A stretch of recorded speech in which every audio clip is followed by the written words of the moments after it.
రంగారెడ్డి జిల్లాలో YouTube journalist Mubeen మీర్జాపై దాడి చేసిన రౌడీ షీటర్ సోహెల్ను మైలార్దేవ్పల్లి పోలీసులు అరెస్ట్ చేశారు. ఈ నెల 7వ తేదీన వట్టేపల్లి మహ్మూద్ హోటల్ వద్ద స్నేహితులతో మాట్లాడుతున్న ముబీన్పై రౌడీ షీటర్ దాడి చేసి పరారయ్యాడు.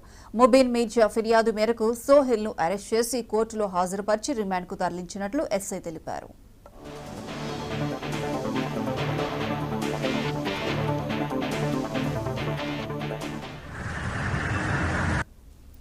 అటాక్ చేశాడనే దాంట్లో పరిశోధన చేస్తే ఈ మొహమ్మద్ బిన్ మిర్జా యూట్యూబ్ రిపోర్టర్కు ఆయనకు చాలా రోజుల నుంచి పరిచయం ఉంది. ఇద్దరికి ఆ పరిచయంలోనే భాగంగా ఇంతకుముందు గతంలో కేసులలో వెళ్ళా ఇప్పుడు బాగుంటున్నావా లేదా అని చెప్పి అడిగినా అని అతను చెప్తున్నాడు.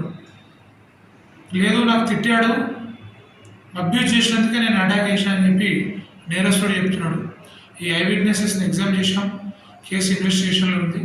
మొత్తానికి సోహెల్ అనే అతను బాలాపూర్ లిమిట్స్ షాహీన్ నగర్లో ఉంటారు అక్యూజ్డ్. అతను అటెంప్ట్ మర్డర్ కేసులో ఇన్వాల్వ్ అయినందుకు వితౌట్ డిలే మేము అరెస్ట్ చేసి అతను ఉపయోగించిన ఆయుధాన్ని కూడా స్వాధీనం చేసుకునే రోజు జైలు పంపించడం జరిగింది. అరెస్ట్ చేసి కోర్టులో ప్రొడ్యూస్ చేస్తే గౌరవ కోర్టు వారు జైలు పంపించారు.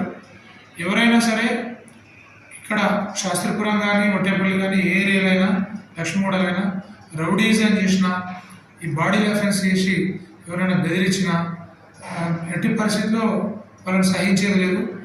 గట్టి యాక్షన్ తీసుకుంటాం. వీళ్ళకు బెయిల్ రాకుండా జైల్లోనే పెట్టే విధంగా కూడా మేము ప్లాన్ చేసినాం. ఆ విధంగా మా ఇన్వెస్టిగేషన్ కంప్లీట్ చేస్తాం.